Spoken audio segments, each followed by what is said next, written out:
Senhor esteja convosco. Ele está no meio de nós.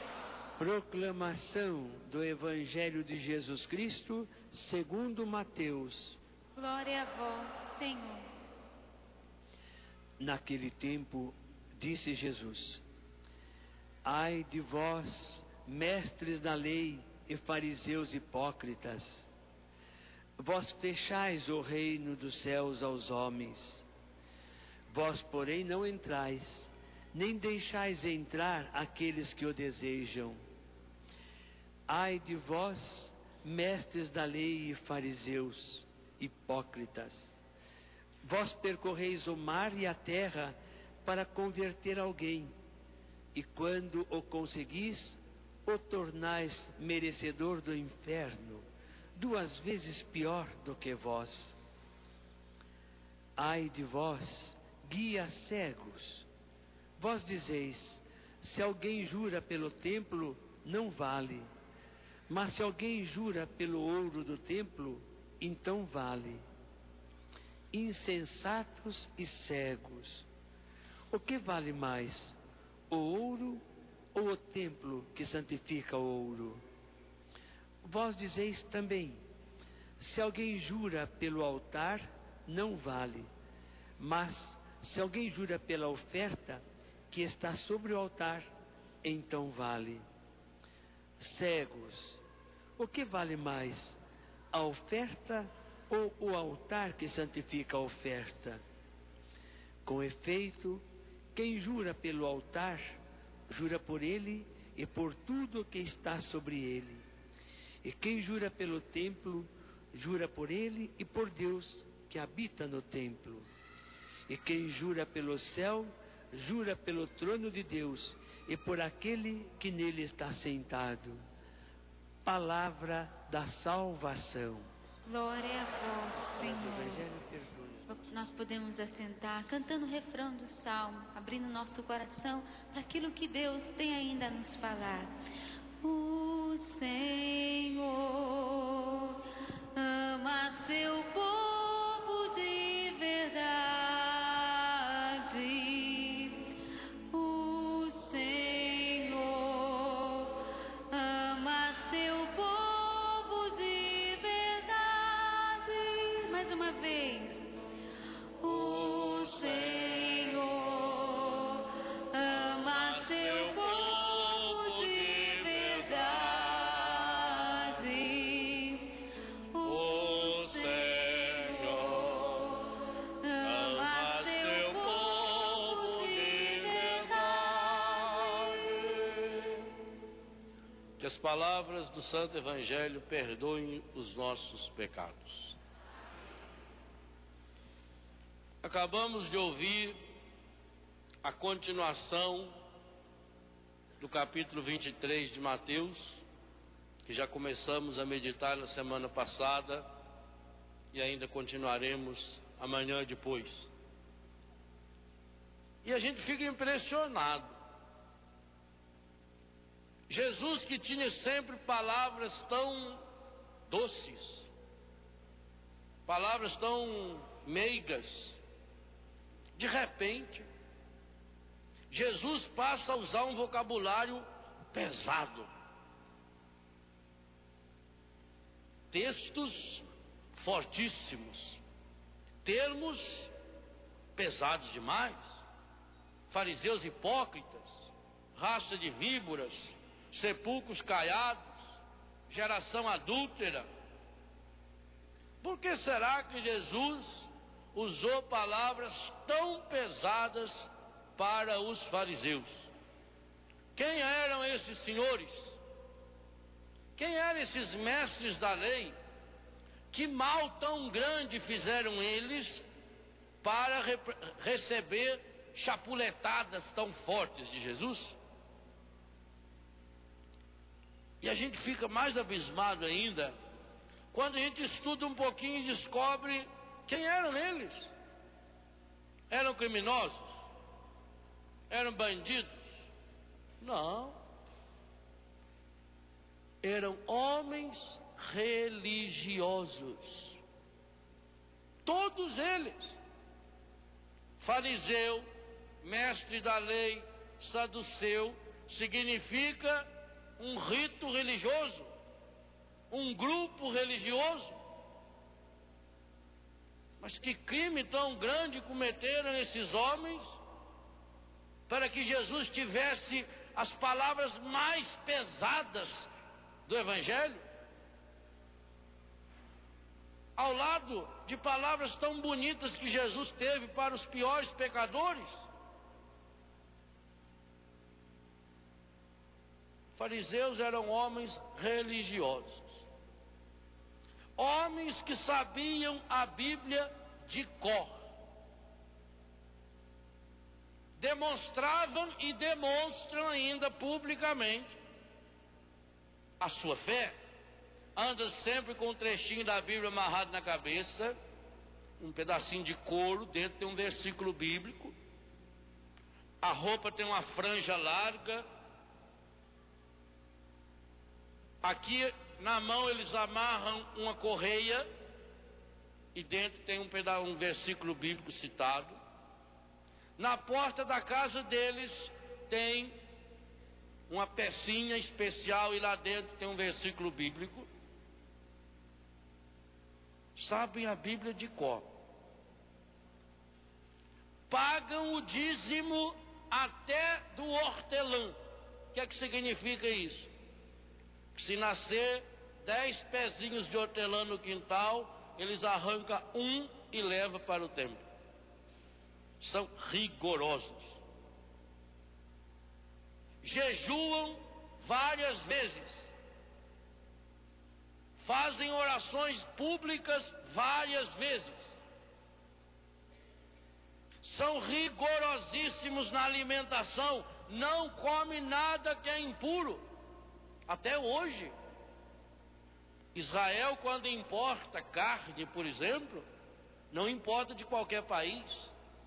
Do país aonde importa, vêm especialistas da religião judaica observar como é que se prepara e que se mata o animal. São rigorosos em tudo, leva ao pé da letra. Por exemplo, quando você está em Israel, no mesmo restaurante, jamais você come derivados de leite com derivados de carne, não se mistura. Porque tem um versículo na Bíblia que diz: não se pode comer o cabrito cozinhado no leite da sua mãe. E eles levam ao pé da letra. Mas se eles levam tão a sério, se eles levam o Antigo Testamento, é a Bíblia que eles acreditam, tão a sério, se eles pagam o dízimo tão certinho, se eles sabem a Bíblia de cor, por que que Jesus tem palavras tão duras para eles? Não é uma contradição? E do outro lado, para os pecadores, pessoas que cometeram crimes hediondos, crimes terríveis, crimes medonhos, se juntar todos nós aqui, eu não conheço vocês, alguns eu conheço, mas a maior parte não conheço. Não conheço o pecado de vocês. Mas se juntar o nosso pecado todinho aqui, todos os pecados que nós aqui já fizemos, com certeza não dá a metade dos pecados que fez, por exemplo, São Paulo. Paulo era assassino de cristãos. Tinha tanta raiva de cristão que ele tinha um documento especial para matar cristão. Era o prazer dele, era matar. Um deles, por exemplo, que ele mandou matar foi Santo Estevão. Um homem, portanto, muito pecador. Moisés, assassino, adúltero, largou a esposa e ficou com a moça. Abraão, mentiroso, enganador, é o pai do povo. Depois pega os pecadores do Evangelho. Aquela prostituída pega em flagrante adultério. Flagrante. Quer dizer que todo mundo viu. De um lado trouxeram a mulher pega em flagrante, do outro quem estava? Os fariseus. E Jesus ficou do lado da mulher. Zaqueu, que roubou tanto, não parece um pouco contraditória essa atitude de Jesus? Por que será que para aqueles pecadores públicos ele tinha palavras amorosas? Vinde a mim, vós que estáis cansados, sem forças, eu vos aliviarei. E quando chega para esses homens santos, ele tem as palavras mais duras. Será que Jesus queria só comprar briga? Qual é a grande causa que levou Jesus a ter essas palavras terríveis para os fariseus? Que pecado tão grande esses homens cometeram? Digo a vocês, meus irmãos, é muito importante a gente compreender isso. Porque aqui está a grande causa que nos impede, também hoje nós, especialmente nós católicos, de experimentarmos as graças que Deus quer derramar sobre nós. O mesmo problema que impediu os fariseus de receber a graça de Deus, hoje continua impedindo-nos, nós católicos, de recebermos as graças de Deus. Jesus esteve muito próximo dos fariseus. E quantos deles se converteram? Enquanto Jesus era vivo, nenhum. O único fariseu que a Bíblia diz que se converteu foi depois da ressurreição de Jesus, que foi Paulo. Nenhum fariseu aceitou Jesus. Por quê? Se eles conheciam tanto a Bíblia. Por que Jesus usou palavras tão duras para eles? Em primeiro lugar, porque tudo aquilo que eles faziam era com o objetivo claro de aparecer. Porque eles viviam na aparência. Porque eles viviam na máscara. E quando a pessoa coloca uma máscara, impossível se salvar. É a única coisa que impede uma pessoa de se salvar, é a máscara. É o fingimento, a mentira. Quando a pessoa se acostuma a viver na máscara, quando a pessoa se acostuma a viver no fingimento, quando a pessoa se acostuma a viver na mentira, ela passa a acreditar na mentira. E aí a graça de Deus pode cair em torrente sobre ela, mas não penetra, porque o coração tem uma casca grossa, dura, é chão batido, a semente não fecunda esse coração. E é por isso que Jesus falou palavras tão fortes, para ver se eles acordavam. O marido que ama a sua esposa, dá um tapa no seu rosto? Sim ou não? Dá. Por exemplo, se a esposa estiver desmaiada e ele quiser fazer ela acordar, ele pode dar um tapa no rosto? Sim ou não? Mas como é que vocês falaram antes que o marido... Hein? Então, há situações que justificam dar um tapa? Sim? Se a pessoa está desmaiada, para ver se acorda? Pois as palavras de Jesus duras ao fariseu é mais ou menos isso. É um tapa para ver se eles acordam. Jesus está provocando. Em cada palavra de Jesus ao fariseu está uma palavra de amor, de um amor profundo, porque ele ama, ele está desesperado tentando salvar esses homens. Mas como era duro demais, é como se ele precisasse dar muito tapa para a pessoa, quem sabe, voltar assim. Ele está chamando que eles voltem, ele está pedindo para eles, tirem as máscaras. E ele está mostrando sinais. Quando mostra Deus curando, sarando, restaurando essas pessoas que estão caídas, esses doentes, esses marginalizados, esses pecadores, Jesus está querendo dizer para eles, olha, se até para eles a salvação está chegando, muito mais para vocês. Vocês têm muito mais condições de experimentar a graça. Mas é preciso que vocês tirem a máscara. E por isso eu dizia que essa máscara é para nós católicos também. Primeira máscara que nós católicos botamos. Somos o maior país católico do mundo. Mentira. Se fôssemos de fato, não aconteceria tantas injustiças, tantos pecados, tanta violência, tanta mentira. Estamos com o braço cruzado. Vivemos um cristianismo, um catolicismo de fachada, igualzinho os fariseus. Não é muito difícil para a gente entender os fariseus, não. Basta olhar para nós católicos. Nós damos o pior de nossa vida para Deus. Vai uma missa de vez em quando eu estou com vontade. Faço a oferta que me sobrar quando eu estou com vontade. E acho que rezo. Eu sou muito católico, padre. Vou à missa todo domingo. Então vamos começar a colocar as coisas na balança. Quantos capítulos da Bíblia você lê por dia?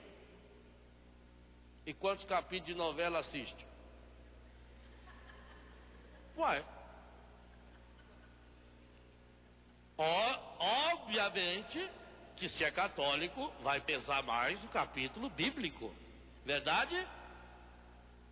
Por isso que os católicos vivem essa harmonia, essa paz, essa graça no coração. Padre, eu não sei porque as coisas não vão bem na minha vida. Qual é o peso que tem Deus na minha vida?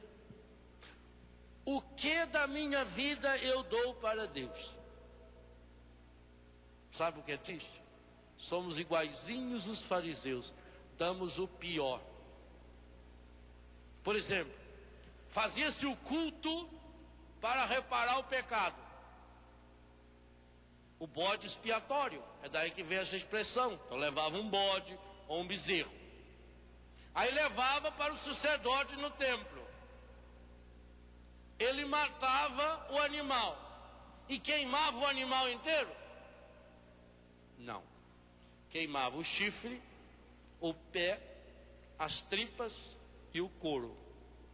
E o resto comia. Daí que veio a expressão cemitério de frango é barriga de padre. Começou lá. Eles passaram a viver da hipocrisia.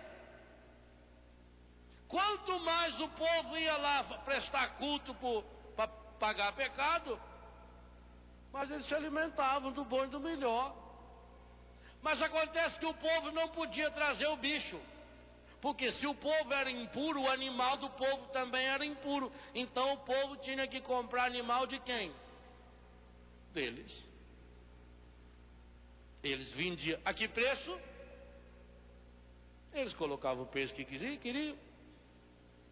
Mas o povo não podia chegar lá com o dinheiro deles e comprar, porque se o povo é impuro, o dinheiro do povo é impuro, então o que eles tinham que fazer?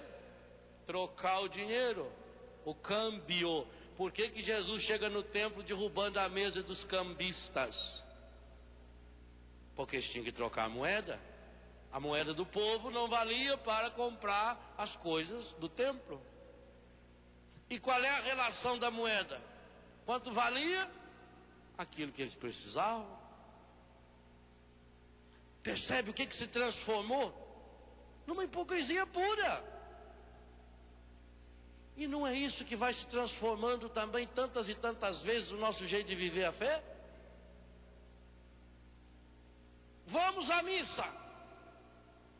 Vou ao domingo à missa. O que mudou minha vida, a missa de ontem?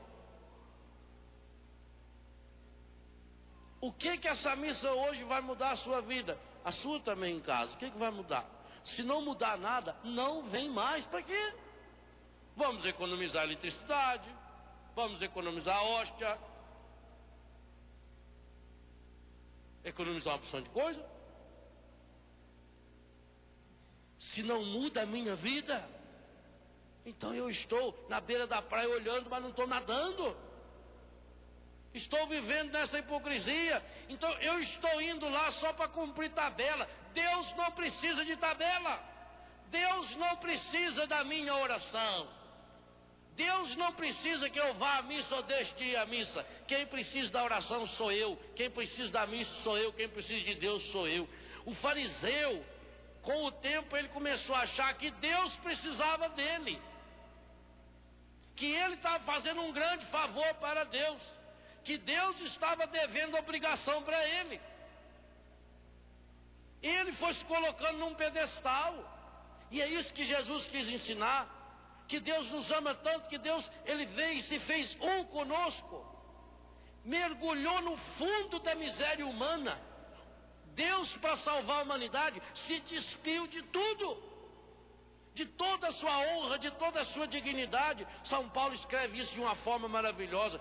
Sendo ele de condição divina, não se apegou a essa condição, mas se tornou humano. E como humano fez-se escravo, escravo obediente até a morte e morte de cruz. Por isso Deus o exaltou.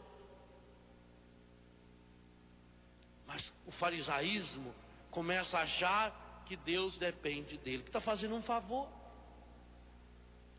Quantas e quantas vezes nós católicos também achamos que somos melhores do que os outros.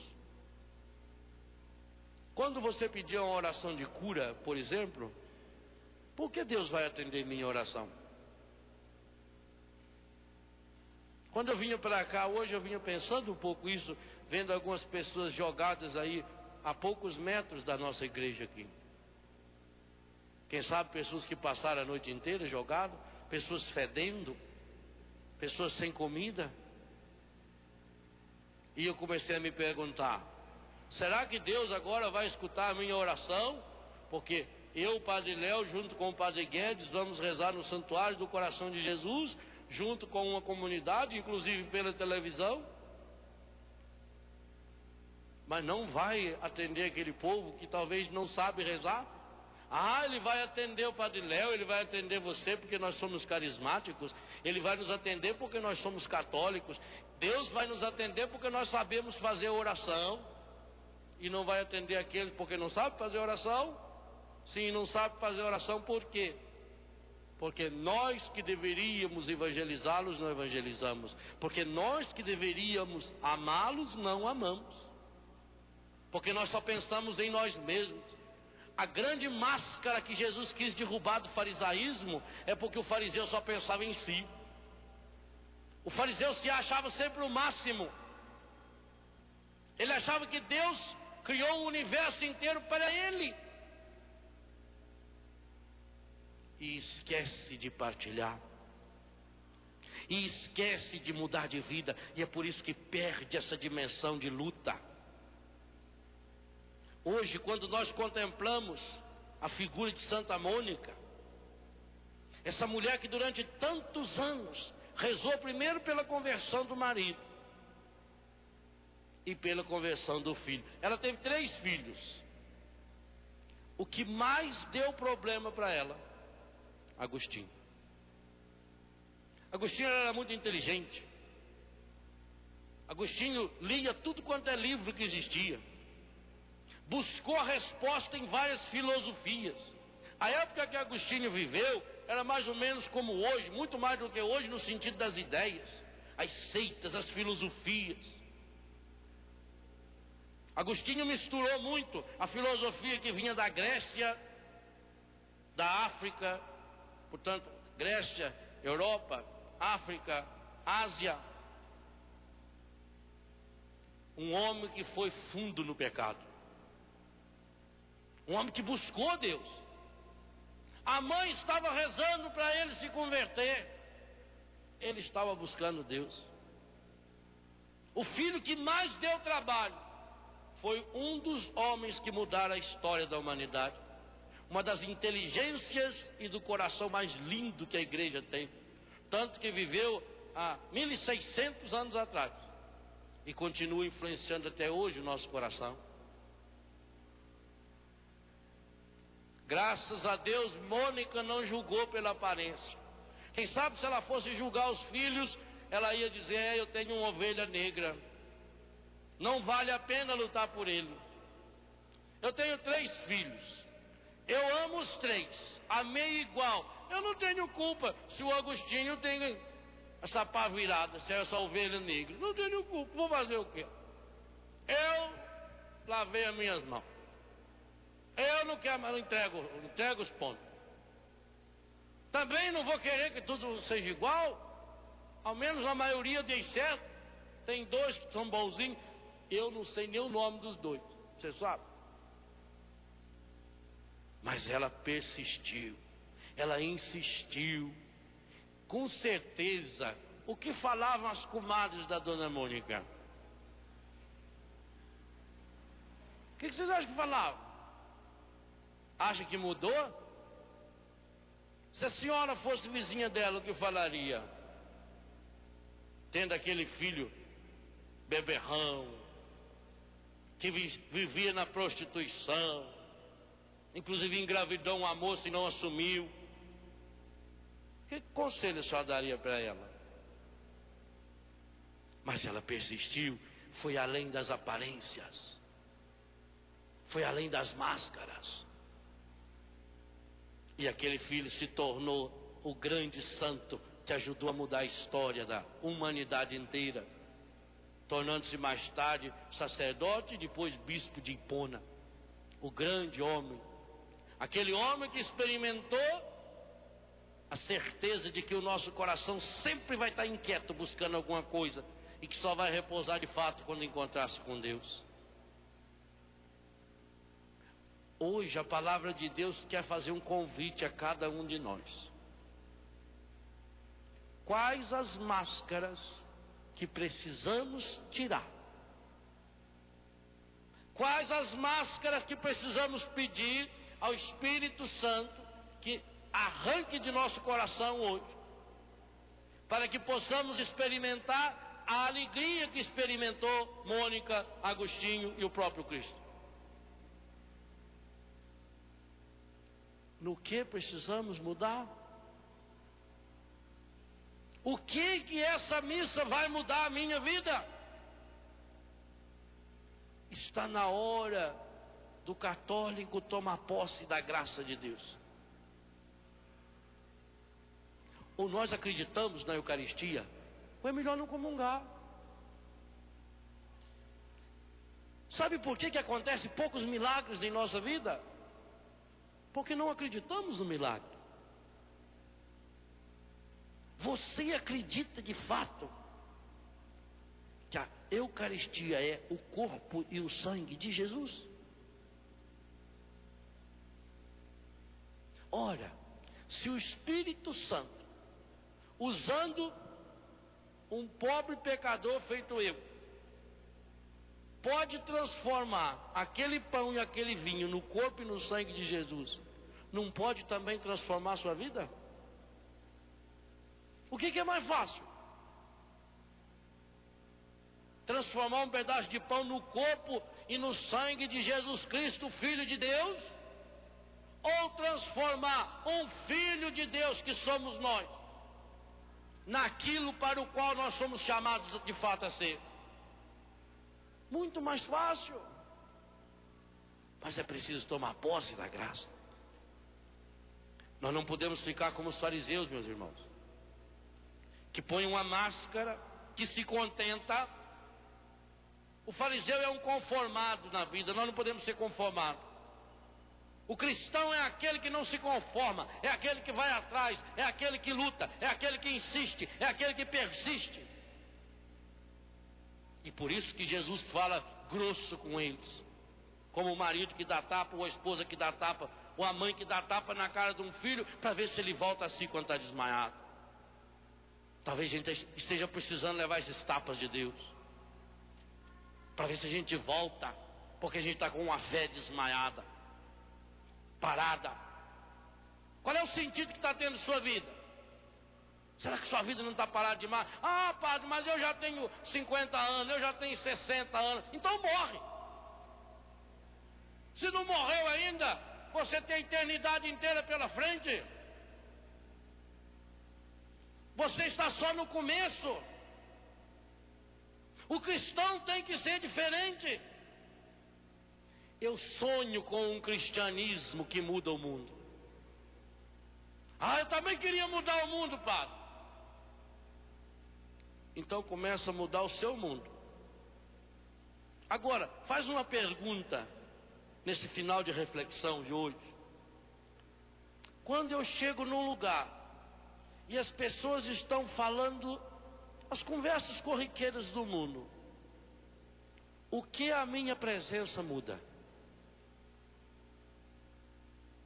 Só vai numa fila de hospital, senta na cadeira, do lado tem uma que come, sofrimento, a vida está dureza. Você como cristão evangeliza essa pessoa como? Tá dureza mesmo, né? Chega num grupinho, todo mundo reclama, porque a crise, porque deu problema de saúde, porque fulano não sei o que tem. De fato, isso é o que... Você viu na televisão? O português lá matou 6. Ainda bem que foi o conterrâneo de seus mesmos, não ia falar mal de nós aqui. Ainda bem. Sorte nossa ainda, nós iam descer além de nós lá. Do outro lado, né? Mataram 6. Mas isso não é nada. Lá perto de casa, na favela, mataram mais 2 e mataram isso. Você é cristão, quando você chega num velório, qual é a diferença? O cristão tem que ser diferente. O cristão tem que ser diferente quando chega num velório. Se ele é cristão de fato, ele tem que pôr em prática aquilo que nós rezamos na missa. Para os que creem em vós, a vida não é tirada, mas transformada. Ele tem que aproveitar esse momento de dor para falar de Jesus, para falar da evangelização, para falar da vida eterna, para falar da ressurreição. Quando uma pessoa estava reclamando da crise e da dificuldade, aproveite essa crise e essa dificuldade para falar que tem uma solução, que tem uma saída, para falar aquilo que São Paulo fala no finalzinho do capítulo 8 de Romanos: quem poderá nos separar do amor de Deus? Quem? O sofrimento, a tristeza, a dor, a doença, o perigo, a espada, o abismo, a altura, nem a morte, nem a vida, nem a potestade, nem ninguém. Mas será que eu faço isso? Hoje eu queria convidar você a que rezássemos nesse sentido. Iluminados hoje pela vida, pela oração de Santa Mônica, vamos colocar o nosso coração no coração de Deus, pedindo ao Senhor, em primeiro lugar, a libertação de tudo aquilo que está nos aprisionando. E depois, com a água benta, que será aspergida sobre nós, a cura, que o Senhor venha nos lavar as impurezas e restaurar nossas forças. Coloque-se, meu irmão, minha irmã, na presença desse Deus que nos ama com amor infinito. Aonde você estiver agora, em frente à sua televisão, seu computador, talvez de noite, você que está em outro país, você aqui no santuário do coração de Jesus, coloque-se agora diante do coração de Jesus, desse Deus que nos ama, e mostre-lhe com toda sinceridade com a coragem de tirar as máscaras, mostre-lhe o seu coração.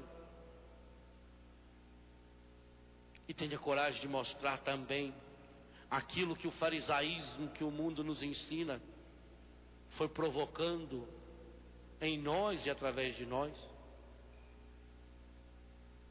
Hoje nós queremos nos apresentar ao Senhor na nossa limitação, na nossa fraqueza, no nosso pecado, e dizer: Senhor, liberta-nos de todas as prisões interiores e exteriores. Liberta-nos, Senhor, dos nossos vícios. Liberta-nos, Senhor, das raízes dos nossos pecados.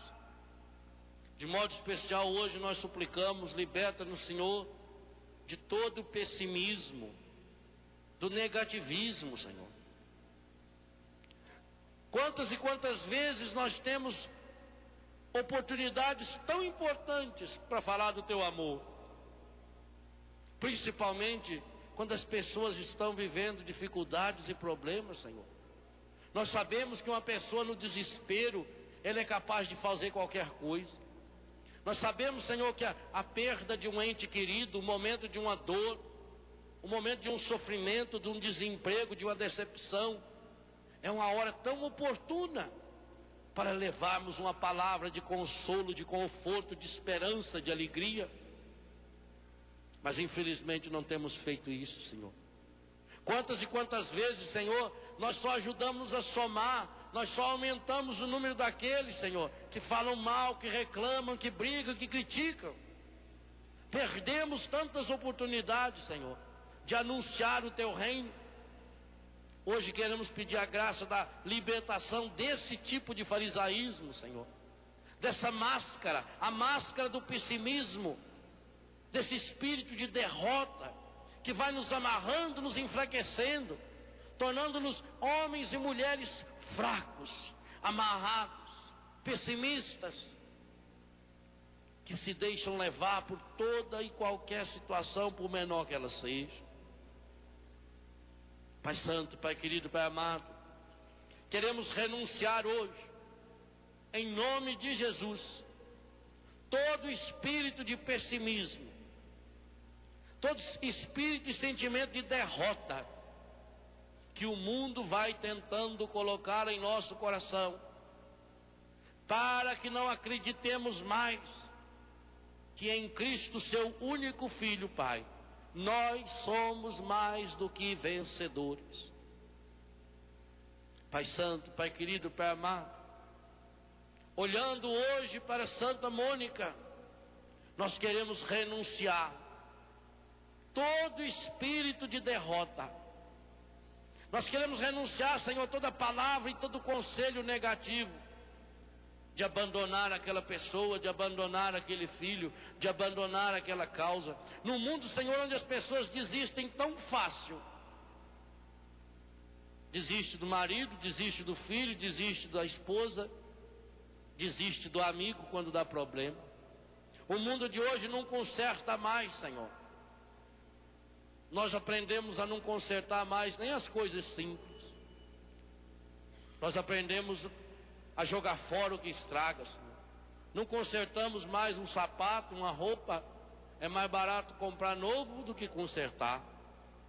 E com isso também, quando nos nossos relacionamentos, Senhor, começam a aparecer os problemas, as dificuldades, a rebeldia daquele filho, o alcoolismo daquela pessoa na família, a dívida, a dúvida, a derrota, nós também somos tentados a deixar de lado, Senhor, a descartar essa pessoa da nossa vida, como descartamos um copinho de água. Mas hoje nós te pedimos, Senhor, liberta-nos desse novo tipo de farisaísmo, chamado consumismo, onde as pessoas não valem nada a não ser por aquilo que produzem, onde nós só tratamos as pessoas segundo o nosso próprio interesse. Com Santa Mônica hoje, Senhor, nós pedimos a graça de investirmos, de insistirmos, de acreditarmos no amor, de acreditarmos que o amor vence, que é possível o amor vencer, mesmo que leve tempo, é possível, Senhor. Hoje com Santa Mônica nós pedimos, Senhor, a graça e a cura de todas essas áreas interiores de nossa vida, Senhor, que tem nos levado a esse espírito de derrota, de fracasso, que tem nos levado, Senhor, a palavras que não estimulam, que não entusiasmam. Liberta-nos, Senhor. Em Teu nome hoje, Pai, suplicamos a restauração plena, a cura e a transformação, especialmente do nosso espírito. E é por isso que nós suplicamos agora que essa água que será abençoada e com a qual seremos abençoados, que ela venha nos lavar e purificar, para que possamos tomar posse da graça, da restauração e da transformação que o Senhor nos oferece nessa tarde. Eu não me acostumei nas terras